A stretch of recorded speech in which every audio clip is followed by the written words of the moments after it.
what you do. All right, we're live.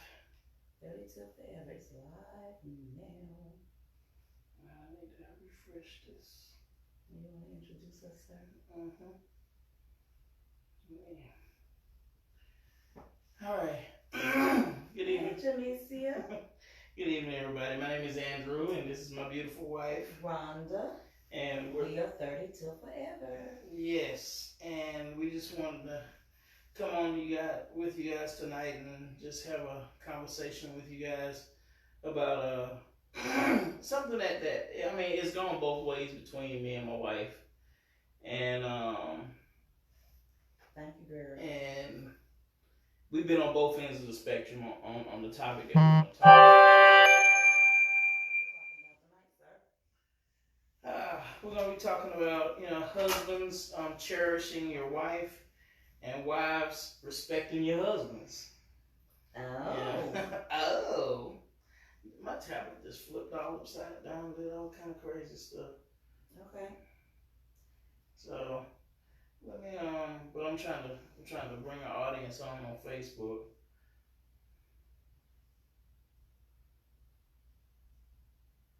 Joy Lutrick. Hello.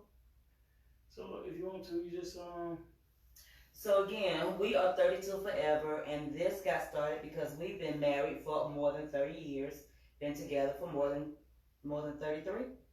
Yeah. Yeah, we've been together for more than 33 years. We've been through a lot of stuff. Yes, so we by no means are perfect, and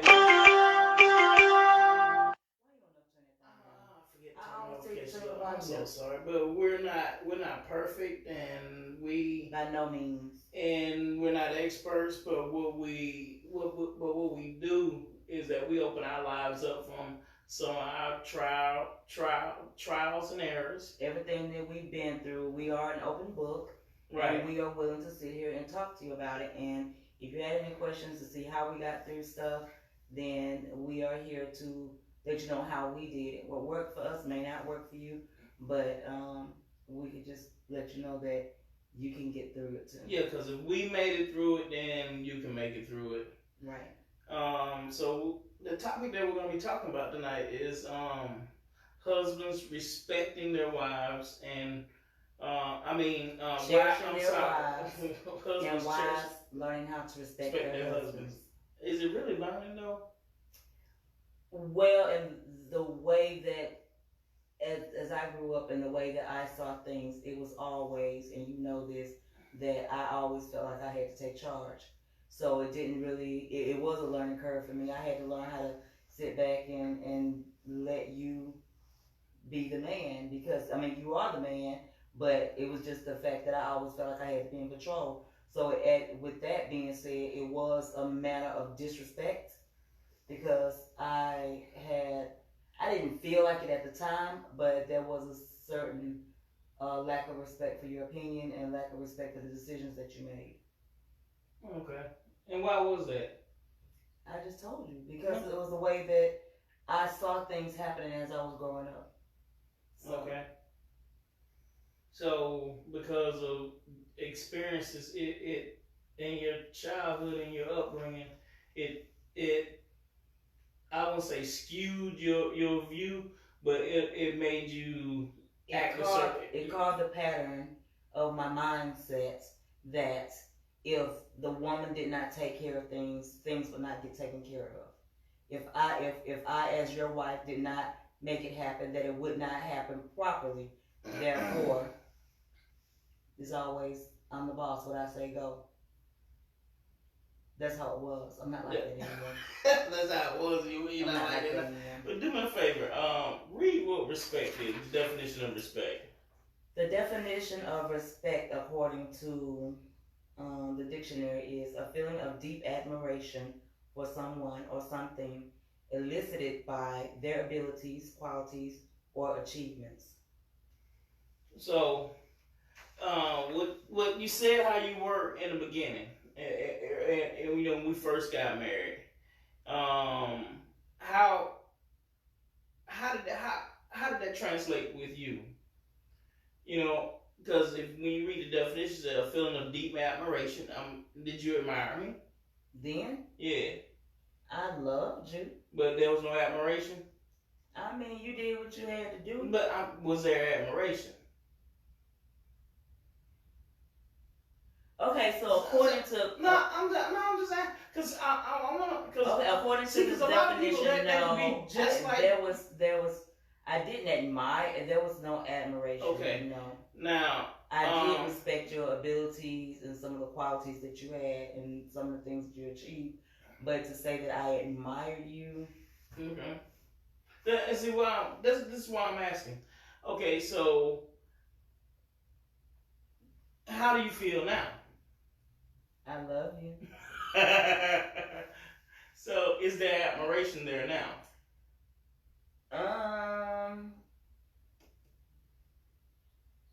Okay, so when you say that you admire someone, there is a level of admiration. Okay. Because okay, so no, I definitely admire you. You have a lot of strong qualities. You are a great husband. You are a great father. I mean, you had your issues back in the day, but as far as where you stand today, yeah, you're good, very good with decision making, and sometimes with a little push from me because behind every great man is a great woman. You had to throw that in there. Of course, because with the little push from me, yeah, I keep you on your toes pretty much. Okay, so she read the definition of respect. Here's the definition of cherish for guys. Guys, cherish means to protect and care for someone lovingly. To protect and care for someone lovingly. Why do you keep saying lovingly like that? Because men, if you think about men get caught up on the I'm gonna protect and I'm gonna protect and take care of you. Right. But they might not do it lovingly. Okay, I understand that. And because most men, they think, well, I put a roof over your head, I provide for you, you should be okay, you should be happy, you should be all right. You know, but see, that's the mentality that men had in the past and some men still have today. Okay. Because I know the gentleman right now, he still has a caveman mentality when it's concerning his wife and his family. You know, it's like caveman. Okay. So, but his philosophy is like that. I protect you. I take care of you. So what else do I have to do? What else should I do? You should love me because you should respect me because I do those two things. I protect you and I take care of you. And his definition of taking care of is paying the bills. I bring home the bacon. The bills are paid. You got a roof over your head. But with the definition of cherish, if you protect someone, you know, I tell my wife, you know, she'll ask me, how much do you love me? And I will tell her, I would die for you. I would lay down my life for you. See, now when people get married, they don't think about stuff like that. They don't think about will I give my life up for this person, or will I be selfish? Because everybody go into a marriage. People go into, I'm gonna say everybody. People go into marriages now like it's a contract. You hear that too? Yes. What is that? A lawnmower. No. It's a lawnmower. Somebody going over some dirt or something. Or they hitting something real rough. Well, it sounds like it's in my house. But most people, they're going to their marriages like it's a contract.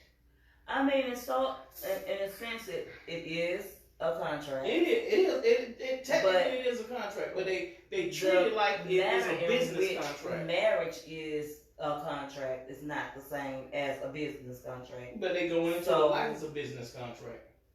Yeah, but when a man takes a wife, you've been given a precious gift. Someone who is to work beside you, to help you, to be your helpmate. Someone who's going to make you look good. So you always want to cherish that gift that God has given you because she was given to you for a reason. Yeah, it's just like the definition of cherish, to protect and care for someone lovingly. And the reason why, I look at how, I protect you to the best of my ability.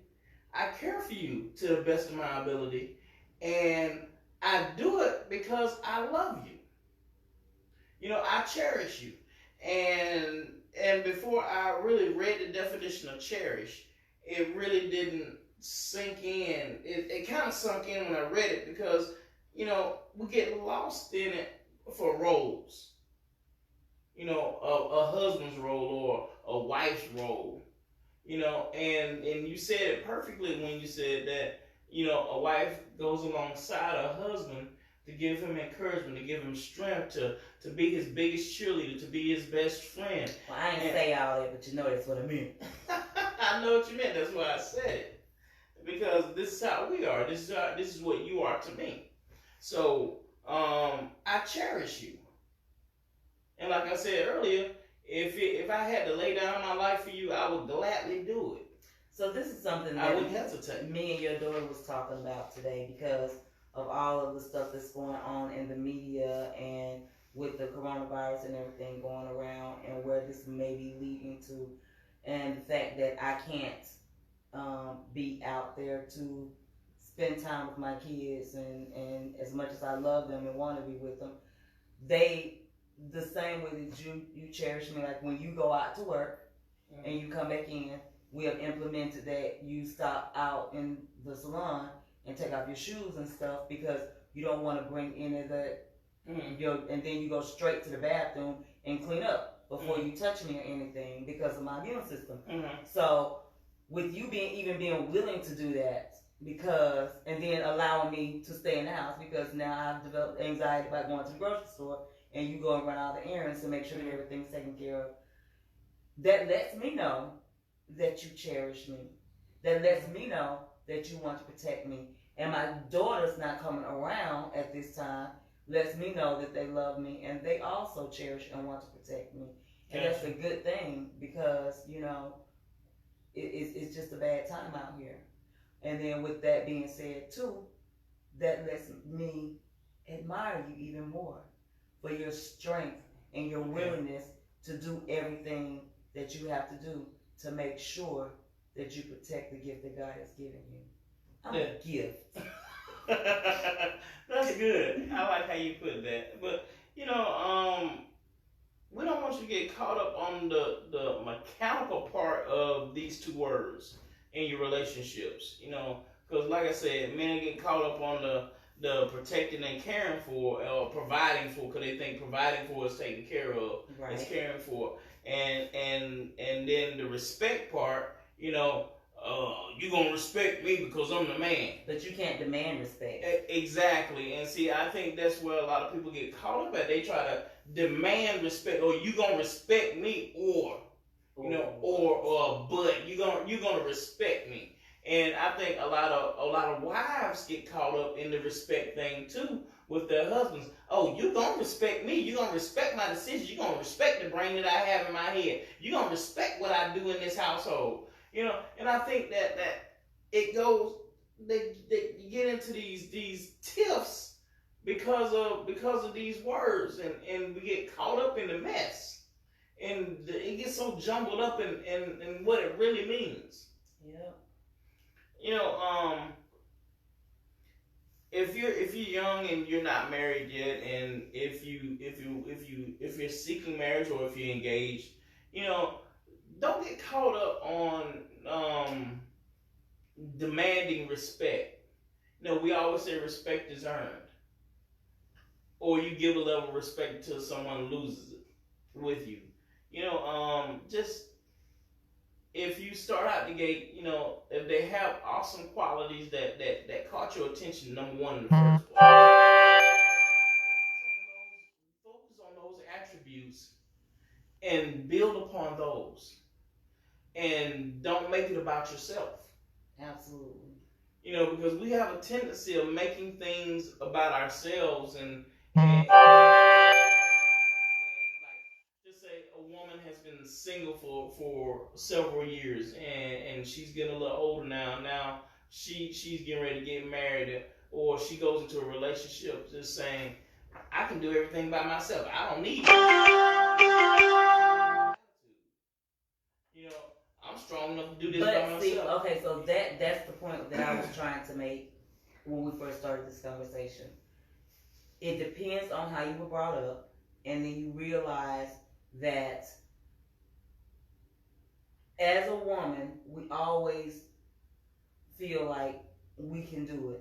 Right. Because we can. I agree. And the fact that we are going to get out there and do what we have to do to survive and to take care of our own.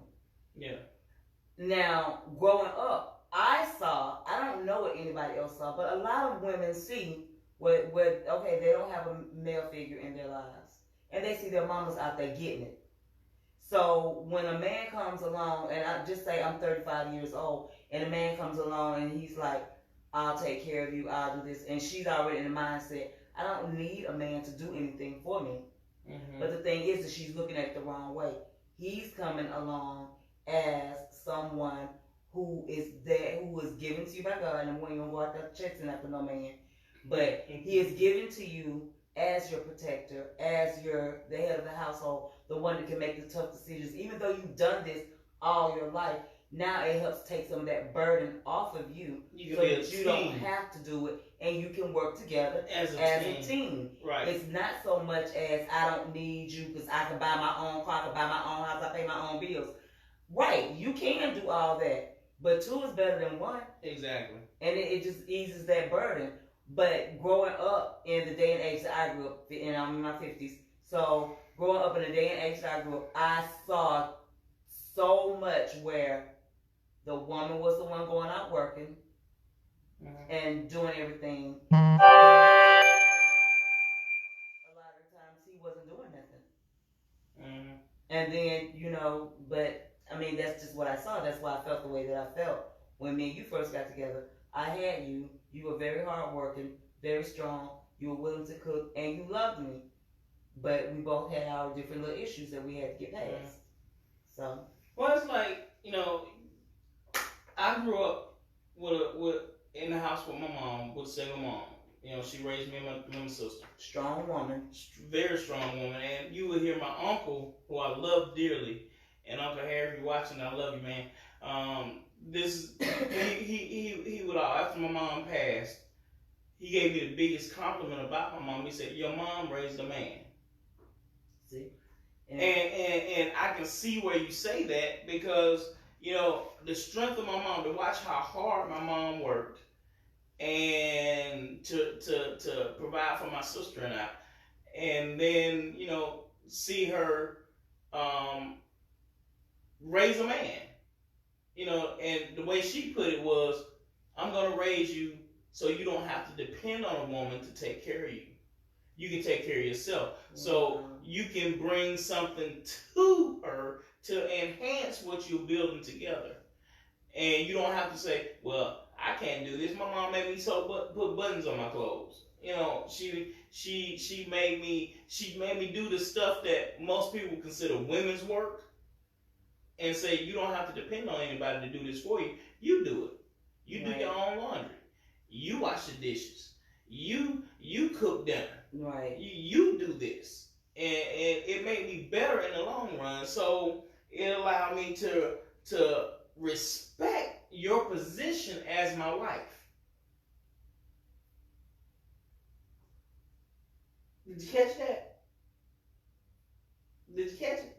Yeah, I mean, I caught what you saying, bro, but I'm not so sure that I like the way that you said it. Well, I'm sorry if it sounds kind of masculine, but I respect what you brought to the table as being my wife. You were, like I said, you were strong but I respected your strength because where you were raw. I'm not a raw. I don't roar.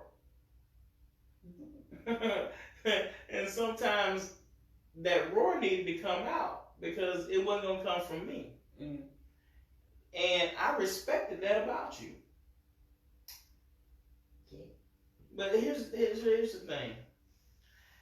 wives, if you respect your husband, he will cherish you.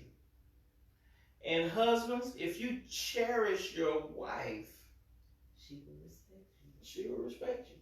Because when you cherish your wife and you doing all the things that you are supposed to do to let her know how much you love her, how much you care for her, and that you'll go to bat to protect her, what else can she do but respect you? Right. And when she respects you and held you in the in high regards for the abilities that you have put forth, what can you do other than to cherish her? Right. I want to go back to that definition of cherish one more time. To protect. So, guys, listen. Men, if you protect and you care for your wife and you do it lovingly, and that's the key word. You have got to do it lovingly, not oh man, I do, and I protect you. And it's the thing too. You have to want to do it. Right. Because if this is something that, okay, this is my wife and I just got to do this and I got to do this. But that goes back to the, well, I bought you a car, I put a roof over your head, you got food to eat. So. But see, I look forward to, I'm glad that I have the opportunity to be able to cherish you, to be able to protect you, to be able to take care of you. I look for those opportunities. And sometimes you make me feel like I'm not doing such a great job because sometimes, your husband gets a little weary and he gets a little tired and you like, bro, you still didn't get your hustle on, man. And sometimes I feel like that I'm not enough. Well, I'm not providing enough.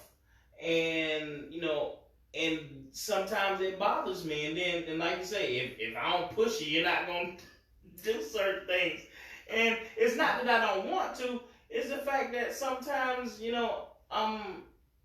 just want to breathe. And I understand that. And that's where that drive comes from that I was talking about. When women have things to do, they're going to do what they have to do. They will keep going. They will go days without sleep, days without getting them any kind of adequate amount of rest, without sitting down. They will just keep going. And one of the ladies that's on right now, she's one of them strong women that I know that will just keep going. And when I do that, I try not to worry about things. I try not to worry about things, but I tend to. And because I can't help you right now, that bothers me more than you could possibly imagine. I understand. There's nothing that I can do. I mean, being in health and beauty, we're supposed to stay away from each other. And my job is to touch people. So if I can't touch someone and make some money doing what I went to school for. You need to phrase that a little bit. Because I have to touch people to make money. So you need to rephrase that. You need to say what you do. I touch people to make money. That does sound bad. No, I am a licensed cosmetologist. So doing hair, doing nails. I don't do the body massages, even though that falls under my license. That's the definition of that's me touching. I have to come in close contact with other people, and right now I cannot do that. So I cannot help. I can't go to the store, and that makes me feel bad too, because every time we need something, you got to do it. You got to do everything. Right. So the whole thing with women getting out there and getting their hustle on. Yeah. I can't do any of that stuff to help you. So I look at you like, come on, bro. Well, when you have those moments where I gotta rest, I'm tired, I need to chill, I just want to lay here and hug you and lay up on you and everything, and I'm like, dude, we got bills to pay. You need to go. You need to do this because if when I am able-bodied and things aren't crazy like they are right now, in my head it still goes back to, even though you are the head of the household and you're gonna take care of things, it still goes back to, well, if you're gonna sit there and ain't gonna do nothing, then I'm gonna do it.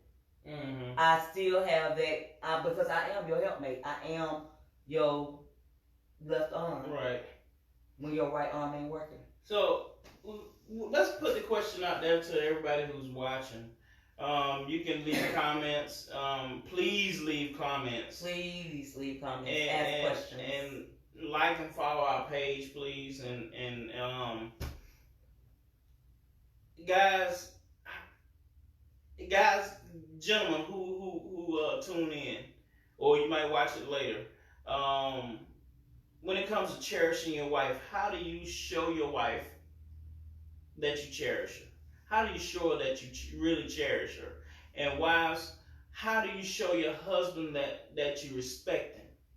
So we want to give you guys these questions, and we want you to ask and want you to answer them honestly. And I think after we come off, we'll wait probably tomorrow or something like that. We'll post the questions on there tomorrow. So to give people a chance to look at the video and follow. Okay, yeah, we could do all that tomorrow. But while you're asking the audience,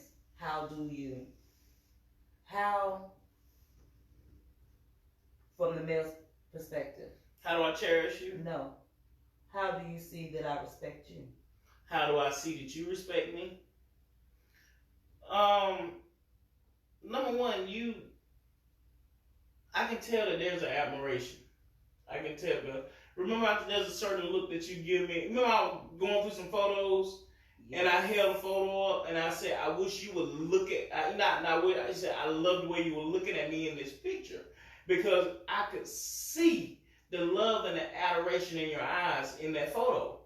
It triggered something.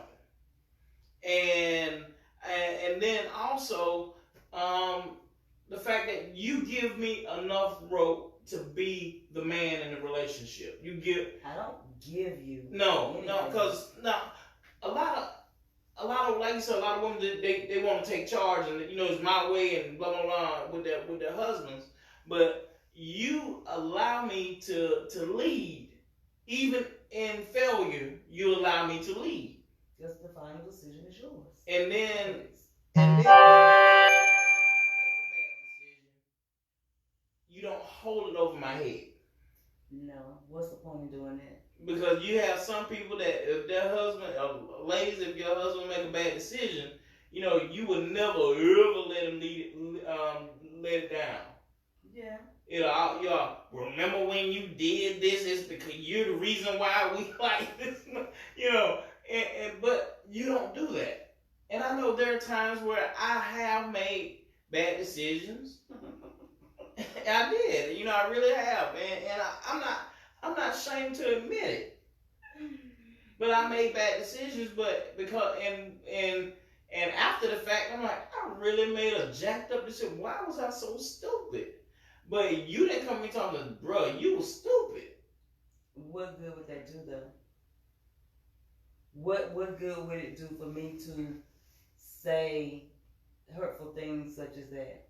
Yeah. You're already beating yourself up for it, so that it doesn't do any good for me to be like, that was a really dumb decision, you shouldn't have did that, or to keep bringing it back to the forefront to remind you, I remember when you did this and I told you, or something like that. And I mean, there's really no point in doing anything like that. But see, I like what you said about saying hurtful things.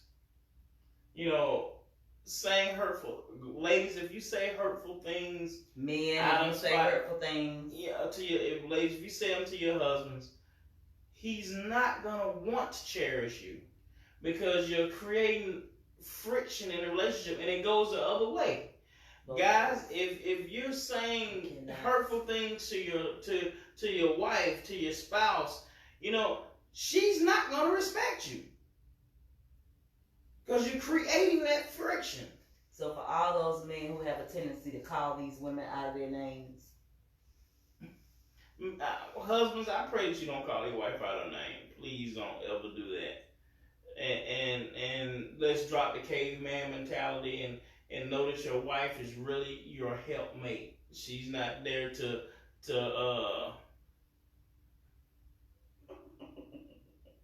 So what was that? He said, so what y'all doing? Can you ask it again?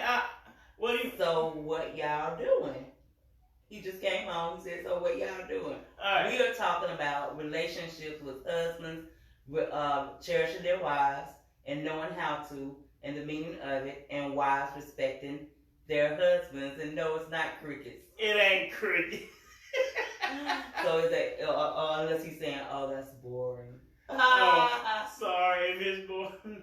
No, but we're creating a dialogue for people to talk openly and honestly about their relationships, and when we can be honest in our relationships, we can have healthy relationships. And so over the years, and that's the goal that we strive for, is that absolutely people have healthy, strong relationships. So over the years, we have grown, and it took a lot for me because of things that I saw as I was growing up, for me to learn how to hand over the reins. I actually went through, 2 years of counseling? Two years of counseling? Why are you smiling? Oh, it's on mute. What's on mute? I hope my other thing's not on mute. Oh my! Oh, we didn't do the whole We've thing been on mute the whole time. That is horrible. Have we been on? Tell us if you can hear us on Instagram, because I know they can hear us on Facebook. Just say respond, yeah, we can hear you or something. I know. I pray. Can you hear me? But hopefully. Can you hear us? So, if everybody else who came on, they didn't say that they couldn't hear, so I don't know. Right. So if the way that I was brought up and seeing everything that was going on, it was a learning curve. I did have to learn how to hand over the reins and step back and fall under you. Because I know that was one of the hardest things after our separation and us getting back together. When Mary Grace asked me why was I the way that I was and why I didn't feel like I could submit to you. That was a very, very hard thing for me to go through and to learn how to. That word submit, it really, it's like a dagger in a woman when you say that word submit, because it means like it's like you're giving up something. You're my control. I'm right. giving it all over to somebody else for them to. But if you love and you cherish me, then. But that's why I like the word, respecting your husband instead of. We don't have a mic. Huh? He said, "Where's the mic?" We don't have a mic. So it may be able to hear us, but not hear us good because the thing's so far back today. I don't know. But it's we're supposed to be off anyway. I apologize. We'll do better next week. But we are sorry that if you can't hear us, that he's off now. Whoever that is. Yeah. Was that a guy or a girl? That's the guy. I don't know who that Mind is. over matter 6. Alright. So, but anyway, we're going to get ready to chime off, guys. We appreciate you guys. Tomorrow, we'll post the questions up there, and we'll look for responses. And then when we come back on with another 30 Till Forever, we'll look at the responses, and we'll go through the responses and read them.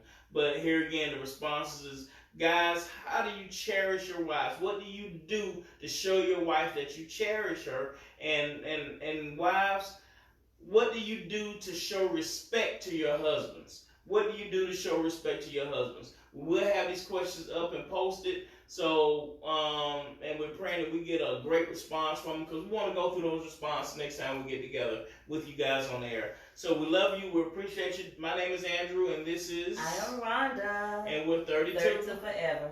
Right. So we will see you guys again later. Look for those questions tomorrow. We love y'all. You guys have a wonderful rest of your evening. Y'all have a good night. Bye.